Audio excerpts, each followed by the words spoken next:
여러분 안녕하십니까? 오늘 강성률 문학TV 제1화는 한여름밤의 폭풍인데요.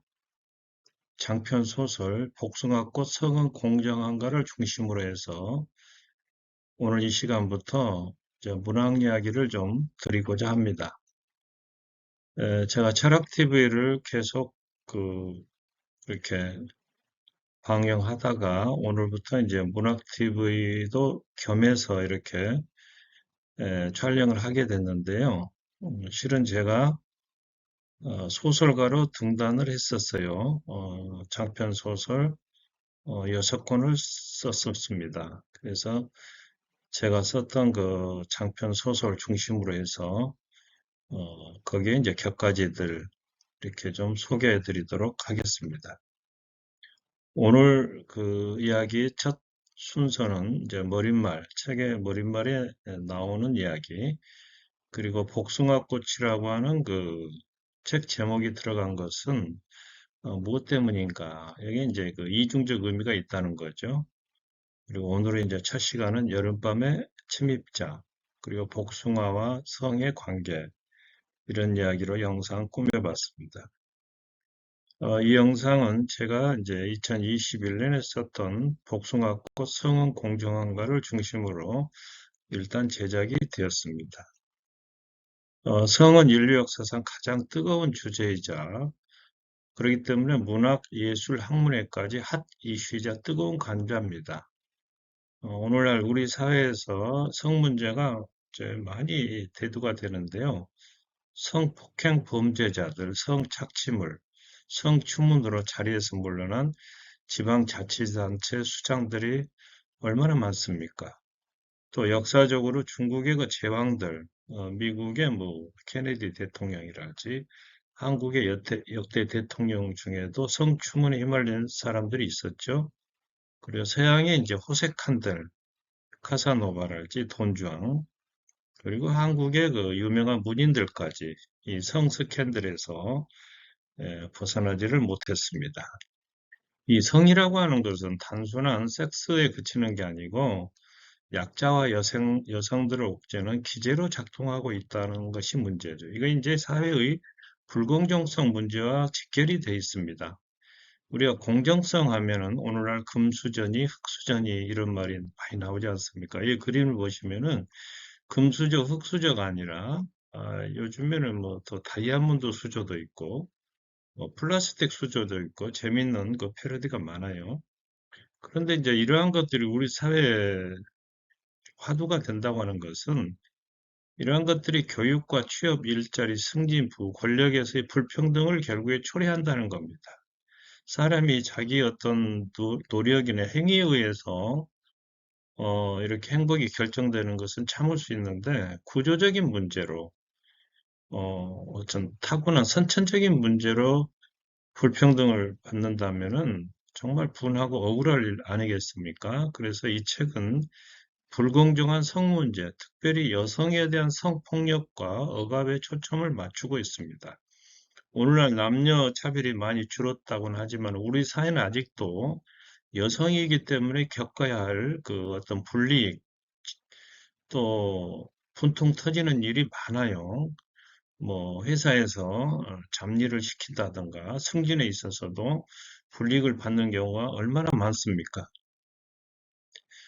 책 제목 복숭아꽃이라고 하는 것은 이중적 의미를 가지고 있습니다. 먼저는 성적인 의미죠. 그래서 도화살 기었다. 이게 이제 도자가 복숭아 독자입니다. 도색 잡지, 복숭아 독자. 그래서 성적인 은유로 쓰이는 단어가 복숭아고, 그 다음에 이제 또 그 무릉도원이라고 하는 이 단어에서 보는 것처럼 이 도원은 복숭아 정원이라고 해야 되나요? 복숭아 동사는 별천지나 유토피아, 낙원을 상징합니다. 도연명이 썼던 무릉도원, 이제 도화 원기에 나오는 별천지를 상징합니다. 그래서 저로서는 이제 이 성적인 어떤 차별을 이렇게 초월하면은 그런 걸 넘어서면은 우리가 추구하는 어떤 유토피아 세계에 도달할 수 있지 않는가 그런 뜻에서 이 제목을 붙여봤던 겁니다. 여기서 보면은 이제 우리가 흔히 뭐 미신적인 것이라 볼 수도 있겠습니다만은 도화살이 끼었다, 관상이 뭐 이렇다 저렇다 말들이 있죠. 이 책은 또 특이한 형식을 가지고 있는데요. 영준이라고 하는 주인공이자 화자가 등장하고 T 박사, 어렸을 때부터 선생님이었던 이 T 박사, 대화 형식으로 되어 있습니다. 그리고 이 책은 픽션, 꾸며낸 이야기와 팩트, 사실과의 결합, 그래서 이제 팩션이라고 하는 단어를 이제 이렇게 써봤습니다. 자, 여름밤의 침입자인데요. 오늘은 이제 주제인데, 이 작품에서 시대적 환경은 1960년대입니다. 그래서 이 영준이라고 하는 주인공은 베이비붐 세대입니다. 그래서 당시에는 이 변소는 구더기가 우글거리고 밥상에는 파리가 단골 손님으로 날아들죠. 그리고 여름밤에는 수많은 그 모기에게 이 목숨 같은 혈액, 피를 제공해야 했는데 여기는 이제 저희들 어렸을 때 와상에 이렇게 누워 있고 아버지가 그 모기불을 피우죠. 연기가 이렇게 많이 납니다. 사람도 견디기 어려운데 모기가 이제 그것 때문에 쫓겨간다고 하는 건데 저거는 뭐 그렇게 효과가 있었던 것 같지는 않아요.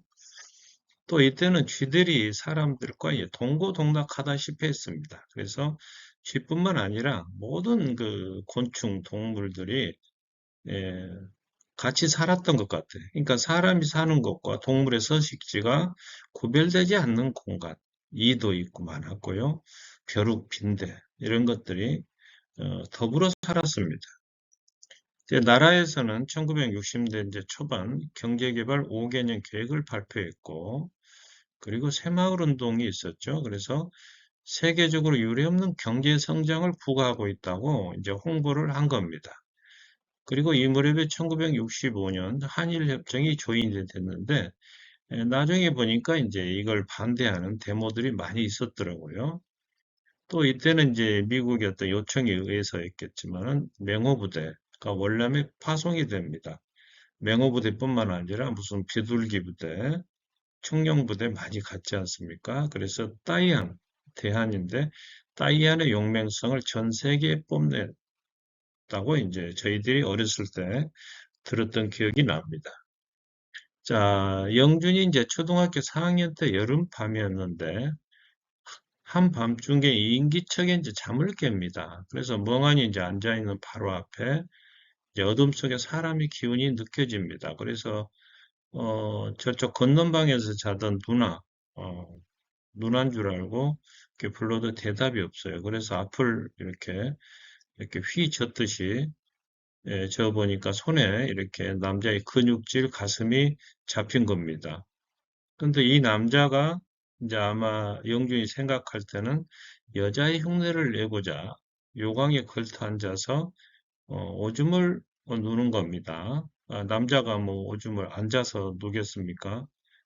여자로 이제 아마 그 이렇게 오해받도록 하기 위해서 한 것 같아요. 그러니까 이제 영준이가 이게 무슨 일인가 싶어서 가만히 있는데 이 사람이 갑자기 이제 문을 박차고 뛰어나가는 겁니다. 그래서 이제 영준이 이제 막 소리를 치는데 이제 건넌방에 있던 이제 아버지가 달려온 거죠. 그때 이제 이 괴한이라고 해야 되나요? 청년은 흔적도 없이 사라진 뒤였습니다. 이튿날 아침에 어머니가 이 양순이라고 하는 그 소녀를 쥐어 박으면서 에라이 이마에 피도 안 마른 년이 사내놈 불려들여 이년아 죽어라 죽어 먹은 밥 다 내놓고 튀죠. 그러니까 이제 당시 이제 먹여주고 입혀준 게 아까운 거죠. 이게 죽으려면은 죽되 그동안에 이제 먹은 밥 다 어떻게 이걸 놓겠습니까? 참. 근데 이제 이 앙순이라고 하는 소녀는 3년째 식구들 밥을 해주는 15살짜리 소녀인데, 영준이라고 주인공이 외가에 살던 그녀가 그 부친이 폐병으로 죽고 모친이 제가 다시 시집을 가는 바람에 오갈 데가 없은 아이를 이제 영준네 집에서 거둔 겁니다. 아마 오기 전에 아마 이런 고아원 보육원을 거쳤던 것 같아요. 이것이 이제 1960년대 한국에서 흔히 볼 수 있었던 고아원 보육원의 모습입니다. 자, 복숭아와 성은 어떤 관계가 있을까요? 복숭아는 사실 여성의 성기를 연상시키는 모양과 색깔을 가지고 있습니다. 그래서 성적인 운유로 자주 사용이 됐고, 그래서 도색 잡지에서도 복숭아를 의미하는 도자를 쓴다. 그런 얘기입니다. 그리고 영어에서도 복숭아를 피치라고 하는데 이것은 여성의 엉덩이, 마음에 드는 여자라는 뜻도 동시에 들어있다고 합니다.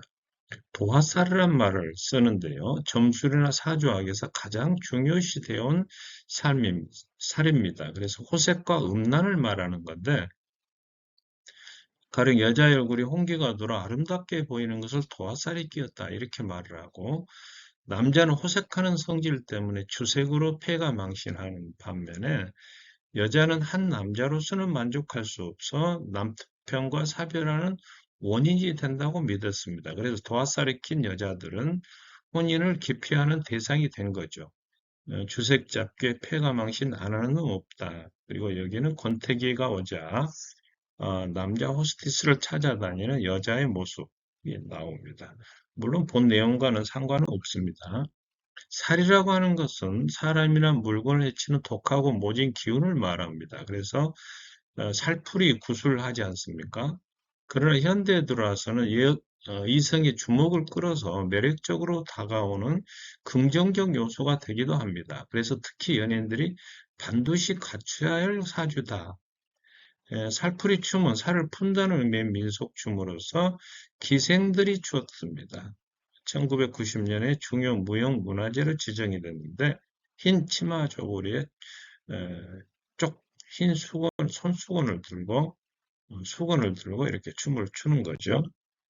오늘 이야기를 마무리해 드리도록 하겠습니다. 성이라고 하는 것은 인류 역사상 가장 뜨거운 주제가 되어왔고 지금도 그렇습니다.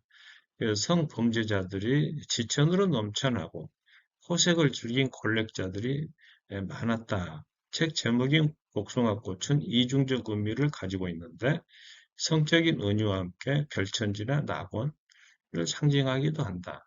이 성이라고 하는 것은 약자와 여성들을 옥죄는 기제로서 이 복숭아꽃은 불공정한 성문제, 여성에 대한 성폭력과 억압에 초점을 맞춘 책이다. 시대적 환경은 1960년대. 일단 이 장에서는 그렇습니다. 그래서 오늘은 이제 한밤중에 침입자를 말씀드렸는데 여기는 이제 주색 잡기에 능했던 중국의 걸주왕, 걸주왕의 모습을 나타냅니다. 소설의 주인공 영준이 겪었던 어린 시절의 기억들을 이렇게 서술했고요. 도화살이라고 하는 것은 점술이나 사주학에서 가장 중요시되는 살이고 호색과 음란을 말한다.